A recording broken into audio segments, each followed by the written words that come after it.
Karnak. We're heading to the most popular tourist destination in Egypt, just right after the Great Pyramids in Giza. You've surely heard about this gigantic temple complex or already been there, but even in such a popular place there are many secrets, hidden sites, almost never visited and never filmed. I guarantee today I'll show you places you've never seen before, so stay with me.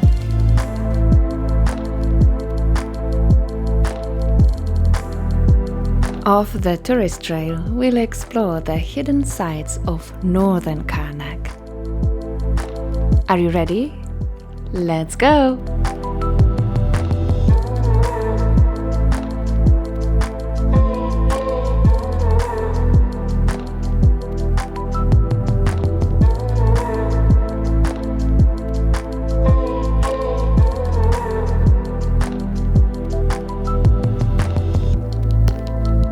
The symbol of Egypt, the most popular tourist attraction of Luxor, the largest temple complex of the ancient world, with a multitude of temples and shrines orbiting the huge temple of Amun-Ra, with its avenue of ram-headed sphinxes leading through the gigantic pylon of Nectanebo I.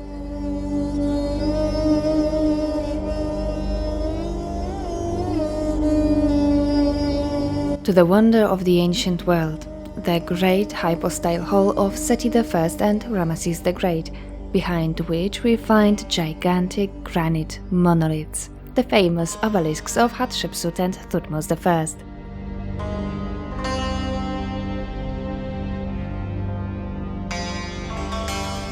Today, however, we escape from the crowds of tourists to see a rarely visited part of the complex just a few dozen meters further north.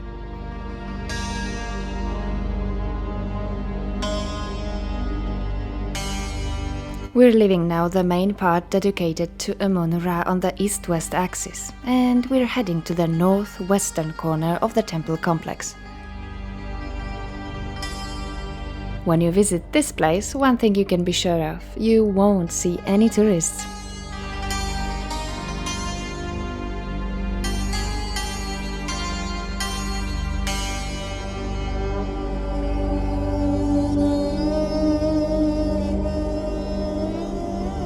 We can see the temple of Ramesses the Great and the Eastern Gate in the distance.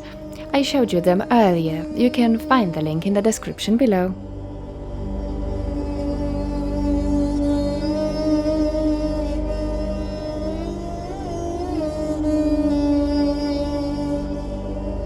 Near the Eastern Gate, only 20 meters further, we come across the Chapel of Osiris-Hekadjet.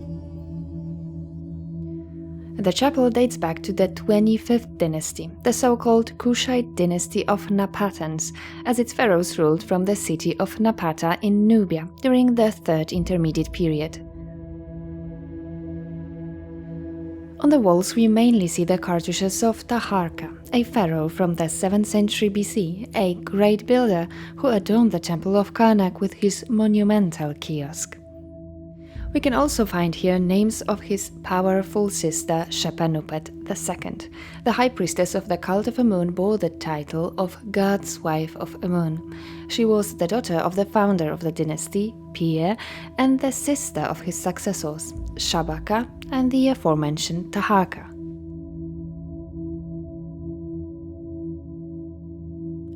Only a small part of the walls is still standing. Other fragments can be found nearby.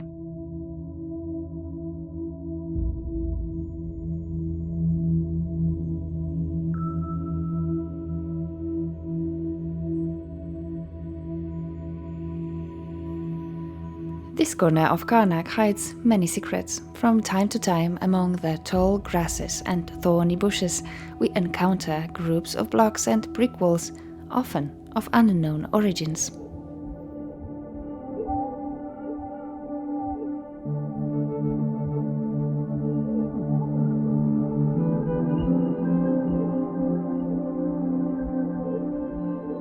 These are probably the remnants of forgotten shrines, of which there were many in this largest temple complex of antiquity.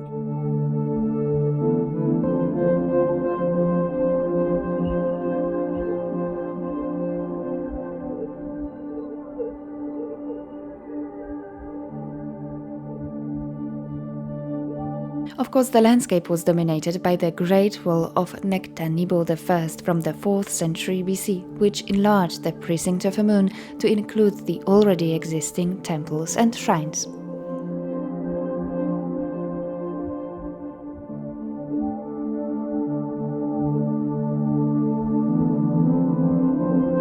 There are no even trodden paths, so it's better to walk around here in trousers and try not to think about snakes.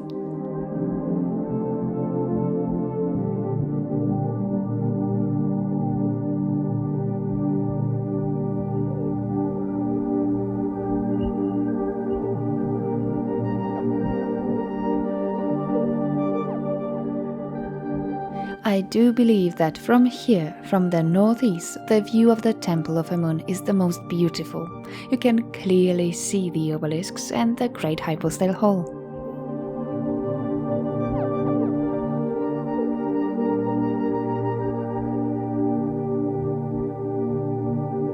However, we'll venture even further north to visit a slightly hidden, less known gem of Karnak, the Temple of Ptah.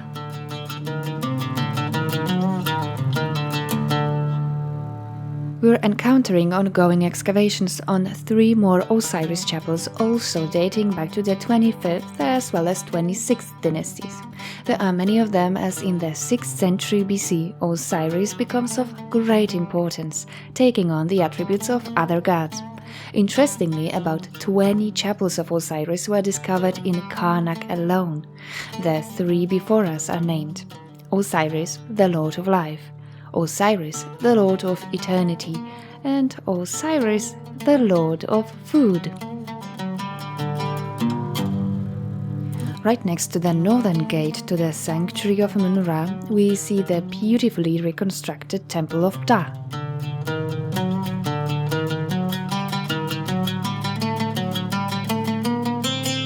At first glance, it appears to be a Ptolemaic temple, but it's much older.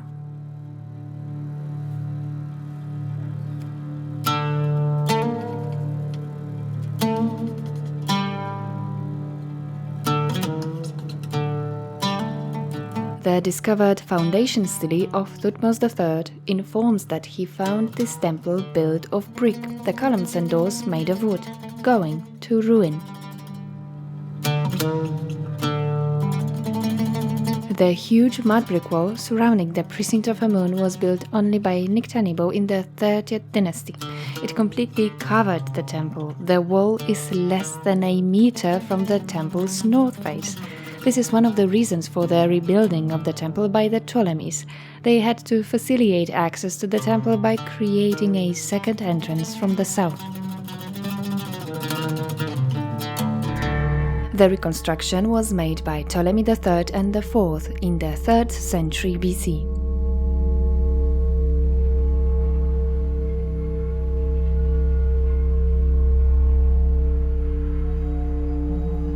The temple of the great creator god Ptah. This deity from Memphis had its sanctuary in Karnak, already in the Middle Kingdom.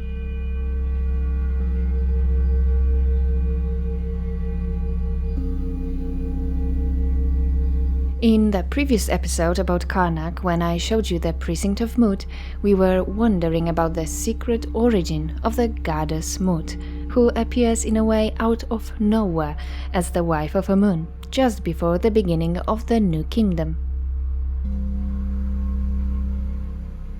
Her cult comes with statues of the lion-headed Sekhmet. Did the priests of Sekhmet from Memphis move to Thebes to introduce the cult of Mut, naturally under their control?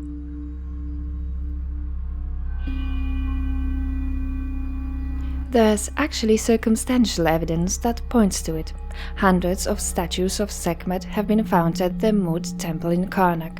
Sekhmet, as the daughter of Ra, couldn't be the wife of Amun-Ra, hence the cult of the new Theban goddess, Mut, represented in the double crown of Upper and Lower Egypt, despite the country being divided at that time.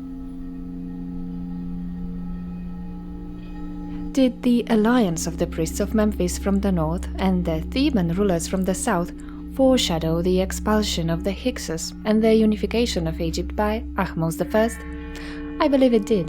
The presence of the Temple of Ptah in Karnak from those times can also point to it.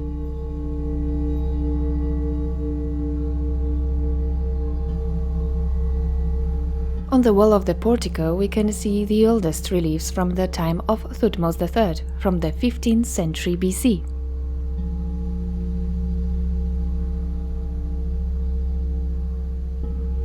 We know that in order to erect the temple, Thutmose III demolished a nearby building of unknown purpose, erected by his predecessor, Hatshepsut. Was there a chapel dedicated to Ra that Thutmose III dismantled to build this temple? One of the oldest objects in the temple, the red granite base of a naos dedicated to Ra with a cartouche of Amenhotep I from the 12th dynasty. In 2010, the Metropolitan Museum in New York returned this artifact to Egypt. In the central chamber we see a damaged statue of Ptah, holding his symbol jet. Originally there was a smaller kneeling pharaoh in front of him.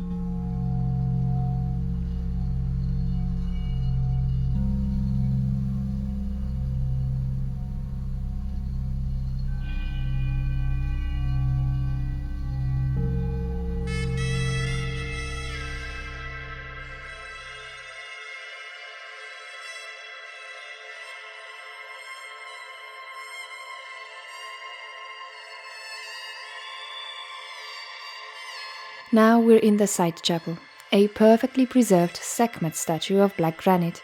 The electric light wasn't working during my visit, but fortunately I never part with my flashlight.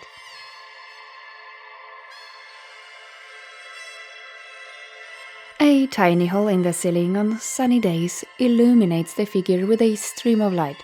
It wasn't here in antiquity, however. It was only a fantasy of the temple's reconstructors who placed this zenithal opening in place of the missing slabs.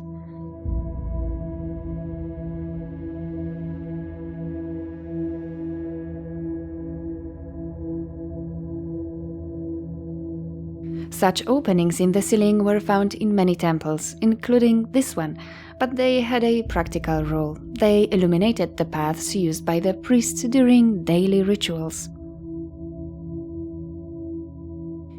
In Roman times there was a settlement around the temple. In Coptic times, its inhabitants partially dismantled the temple for building material.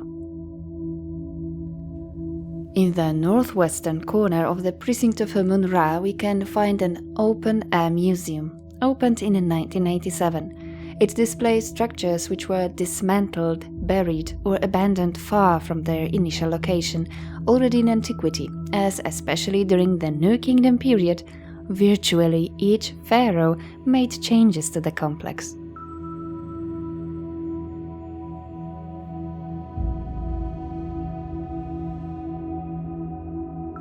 This is the oldest building we'll see today, the famous White Chapel of Senusret I, the 12th dynasty ruler of the Middle Kingdom from the 20th century BC. It was here that rulers were crowned, even at the beginning of the New Kingdom.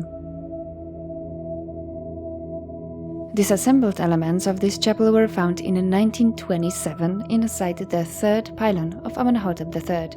Like a huge puzzle, they were completed in their entirety in the 1930s. And here's the result. Interestingly, only 3 blocks are missing.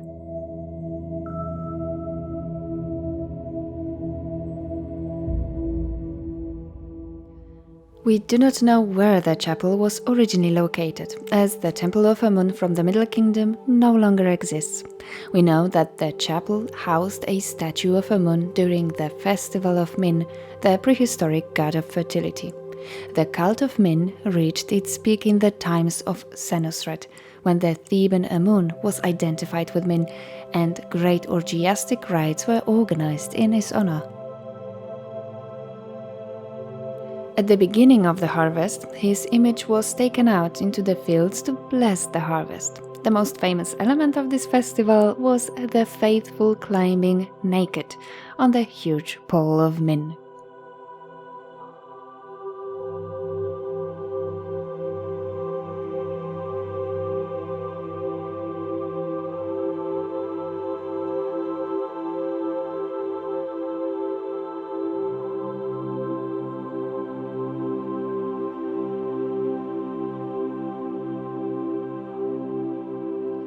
The famous Alabaster Chapel of Amenhotep I, the second ruler of the 18th dynasty and the New Kingdom period, dates back to the 16th century BC. Initially called a moon whose monuments are lasting, was probably Karnak's central Barque shrine until the reign of Hatshepsut. It's quite small, 3.5 meters across, 6.5 meters deep and 4.5 meters high. It's another chapel which fragments were found inside the pylon of Amenhotep III. The reconstructed building has been standing in this place since 1947. Amenhotep imported large blocks of alabaster for its construction from Hatnup in Central Egypt and wooden elements from Asia.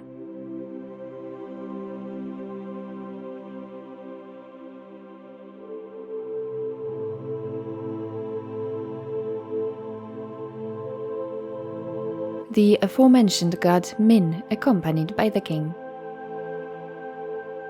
The reliefs are beautiful, one of the greatest artistic achievements of the early New Kingdom.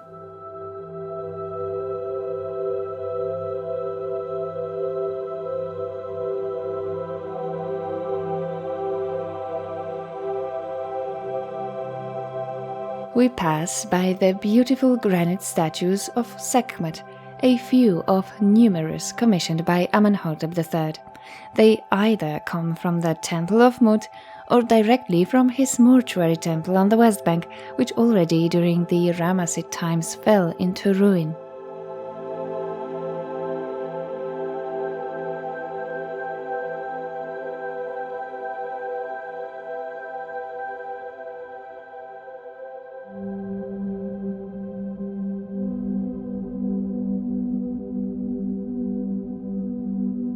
The Red Chapel was built in the last years of Hatshepsut's rule. It was completed by Thutmosid III, who slightly modified and raised the building, and then dismantled it again. It's unique as it was prefabricated, probably so as not to disturb the functioning of the entire temple complex, as quite numerous ceremonies and rituals were performed at that time. It measures almost 18 meters in length and around 6 meters in width. It is 6 meters high. The Red Chapel is made of blocks of red quartzite from Jebel Akmar, the red mountain near Heliopolis, and great diorite. It was never roofed. The uneven appearance of the chapel is due to the fact that as many as 2/3 of the blocks are missing. It probably adorned the palace of Mut, the great complex of Thutmosids containing the Sanctum Sanctorum of Amun, and replaced the alabaster Barque shrine of Amenhotep I. Its carefully crafted reliefs and hieroglyphs were originally painted with yellow paint imitating gold. The result must have been amazing.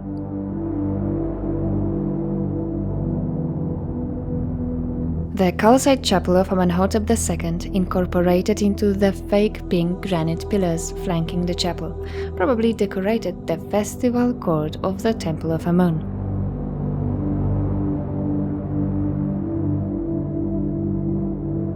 The son of the great Thutmose III, Amenhotep II, who ruled in the years 1427–1401 BC, didn't intend to compete with his father, the great builder of Karnak, but still, he erected his gigantic statue decorating the entrance to the temple from the south. His buildings in the complex were dismantled and rebuilt by successors.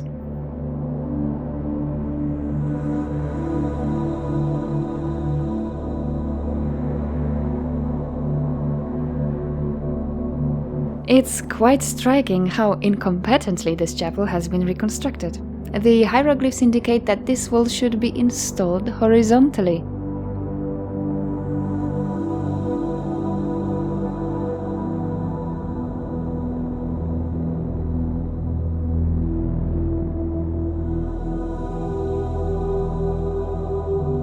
As you've surely noticed, the open-air museum is like the history of the 18th dynasty in a nutshell. That's why I'm showing you the chapels in chronological order.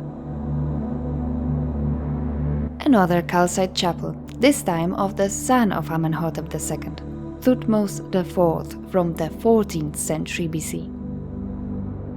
It's unique because the pharaoh intended it for the faithful who couldn't enter the main temple of Amun.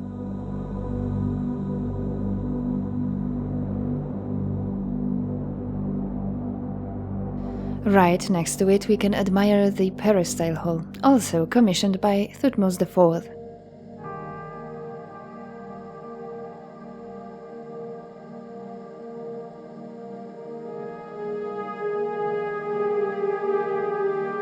Beautifully decorated sandstone columns, originally vividly painted, once adorned the festival court of the Temple of Amun.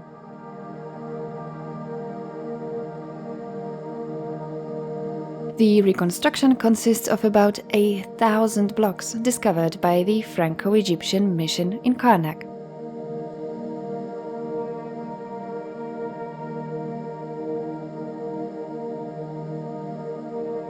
Most of the monuments from the 18th dynasty were demolished or remodeled by the Ramessids and later, during the late and Ptolemaic periods.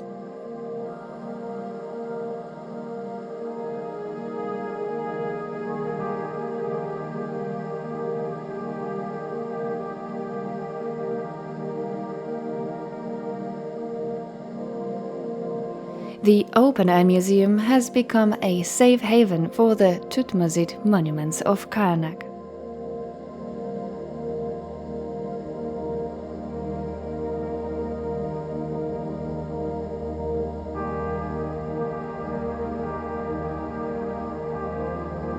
This fragment of the third pylon was moved to the open-air museum for a reason. This is a unique depiction of Amenhotep IV's smiting enemies. The relief was never completed because around the 5th year of his reign, Amenhotep IV changed his name to Akhenaten and launched an attack on the existence of gods other than the sun god Aten.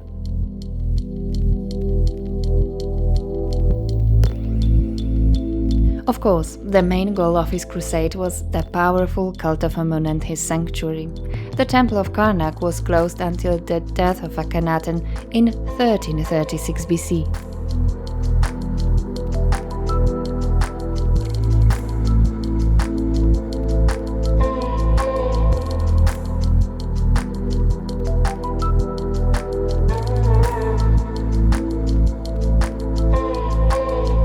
Today's video was inspired by your response to my previous episode about lesser-known places.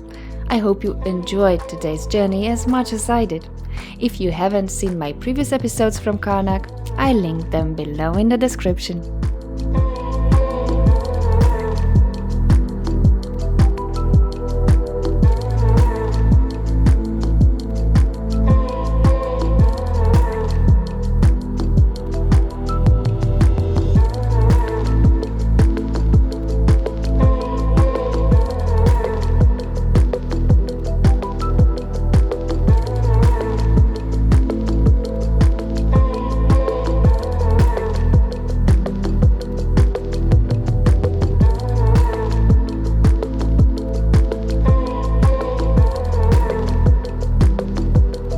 Thank you for watching. If you enjoyed this video, you might also like my playlist from Greece, Turkey and Italy. And if you haven't subscribed to my channel yet, please do it now. Like and leave a comment below. You can also consider joining my Patreon community, link in the description. Thanks to all my patrons. I truly appreciate your support. And see you on another ancient site.